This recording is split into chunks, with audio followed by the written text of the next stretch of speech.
사순절 말씀 묵상 19번째 시간입니다.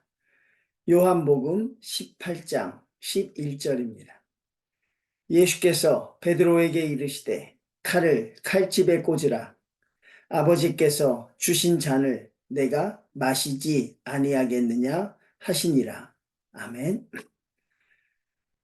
어제의 말씀과 이어지고 있습니다. 우리 믿는 사람들은 칼을 뽑을 수 있는 용기보다 뽑은 칼을 칼집에 다시 꽂을 수 있는 그 결단이 더 필요한 것이 아닐까 생각합니다. 칼을 뽑았다는 것은 우리가 바라보기에 또 우리가 생각하기에 또 우리의 모든 종합적인 결론에 의해서 그것이 옳다고 내린 결론입니다.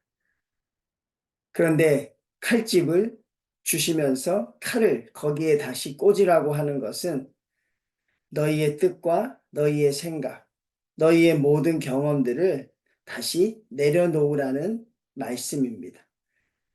내려놓는다는 것, 그 단어가 얼마나 힘들고 어려운지, 그 말이 얼마나 무거운지 우리가 알 수 있는 것은 우리가 예수님을 믿은 지, 우리가 신앙 안에 들어온 지 오랜 시간이 흘렀지만 여전히 내려놓지 못하고 있는 것들이 우리에게 존재하는 것을 보면 칼을 다시 칼집에 꽂는다는 것, 그리고 주님의 말씀에 순종한다는 것, 그것은 너무나도 쉽지 않은 과제임을 우리가 알 수 있습니다. 누구나 칼은 뽑을 수 있습니다. 그렇지만 누구나 그 칼을 칼집에 다시 꽂지는 못합니다. 주님께서 칼을 칼집에 꽂으라고 말씀하셨는데도 아닙니다, 주님. 그렇게 하며 아직도 버티는 성도들이 우리 중에 많이 있겠지요. 주님의 말씀에 순종할 수 있는 것, 그게 성도들의 진정한 믿음인 것입니다. 오늘 주님께서 칼을 칼집에 꽂으라. 아버지께서 주신 잔을 내가 마시지 아니하겠느냐 하시니라. 결국 주님은 베드로에게 그렇게 말씀하시면서 결국은 당신에게 하시는 말씀인 것처럼 생각하십니다. 나도 아버지가 나에게 주시는 잔을 내가 마시지 않기를 원했다는 것입니다. 그 잔에서 내가 자유로워지기를 원하지만 결국 나는 아버지의 잔을 마시는 순종의 길로 가고 있으니 베드로 너도 내가 칼을 뽑은 것을 다시 칼집에 꽂을 수 있는 순종과 결단이 필요함을 가르치고 계십니다. 순종이라는 것을 우리가 오늘 생각해 보고자 합니다. 여러분, 우리가 예수님을 위해서 순종합니다. 그리고 예수님을 위해서 모든 것을 드립니다. 그런데 이런 질문을 한번 드려보고 싶어요. 주님을 위해서 무엇까지 드리실 수 있습니까? 주님을 위해서 어디까지 포기하실 수 있습니까? 아마 그러면 여러분이 나름대로 생각을 할 것입니다. 아, 나는 여기까지는 순종할 수 있어. 아, 나는 그래도 이것은 포기할 수 있어. 그렇게 말씀하시면서 또 여전히 우리 가운데 내려놓지 못하는 것, 아직도 포기하지 못하는 그런 것들이 존재함을 알게 되죠.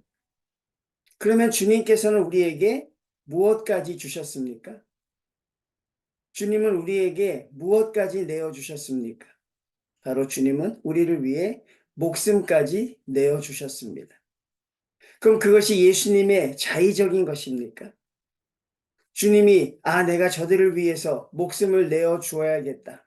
그렇게 결심해서 이루어진 것이 아니라 그것은 하나님의 말씀에 대한 순종이었습니다. 그러니까 우리의 순종의 범위를 우리가 한번 생각해 볼 수 있다는 것이죠.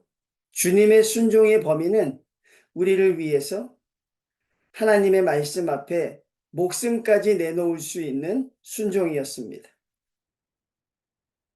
그 안에 치욕이 담겨져 있습니다. 그 안에 수치가 담겨져 있습니다.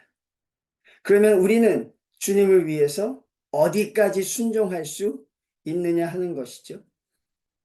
한국 교회에 주님을 위해 순종하겠다고 하는 성도는 차고 넘칩니다. 그런데 그들에게 묻고 싶은 거죠. 아니, 저에게 묻고 있는 건지도 모르겠습니다. 어디까지 순종할 준비가 되어 있느냐? 어디까지 주님을 위해서 내어놓을 그런 믿음의 분량이 있느냐 하는 것이죠. 주님이 그러셨듯이 저와 여러분도 주님을 위해 우리의 목숨을 내놓을 수 있을까요?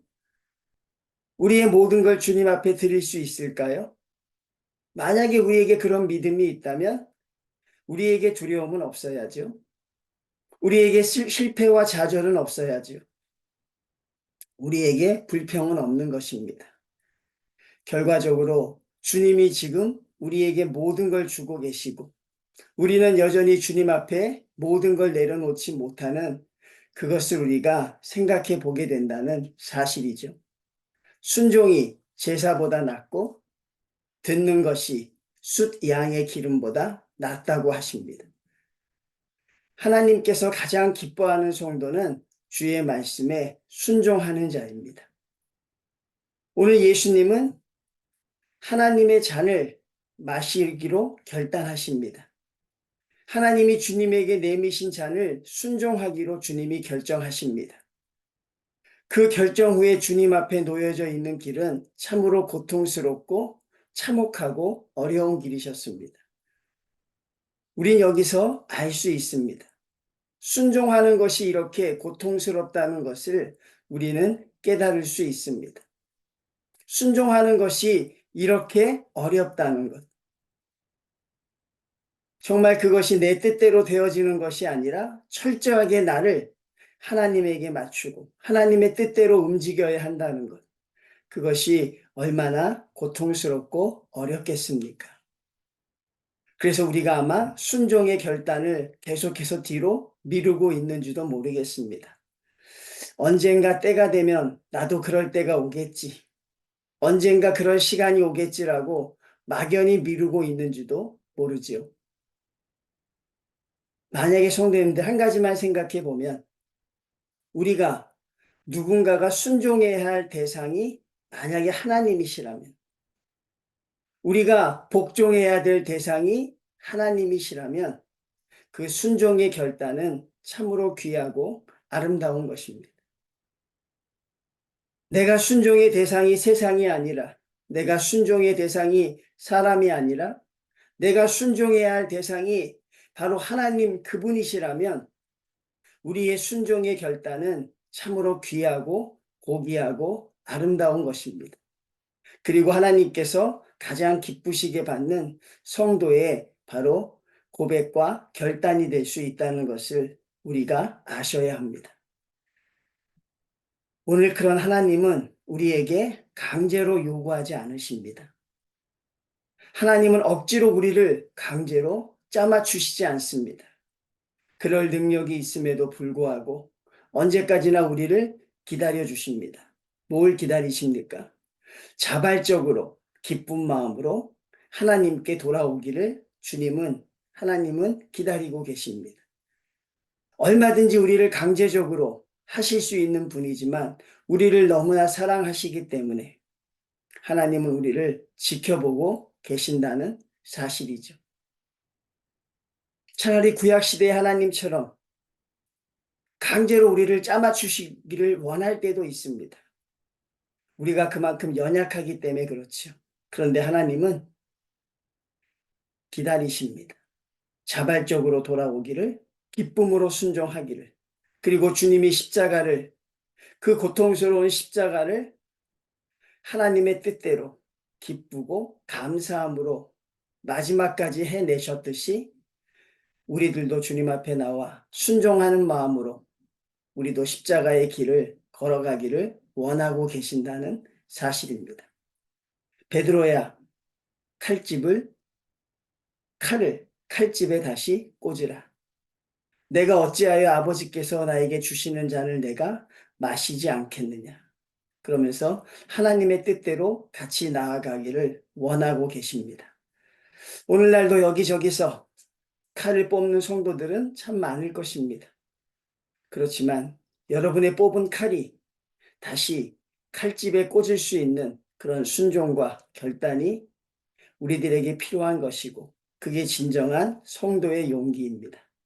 그리고 하나님이 우리에게 주시는 잔을, 그것을 기쁨으로 마시는 것이고, 그 걸어가는 길이 고통스러워도 바로 우리가 순종해야 되는 대상이 하나님 그분이시라면 우리가 기쁘게 걸어갈 수 있는 바로 성도의 삶이 바로 우리가 걸어가야 할 믿음의 여정이 아닐까 생각합니다.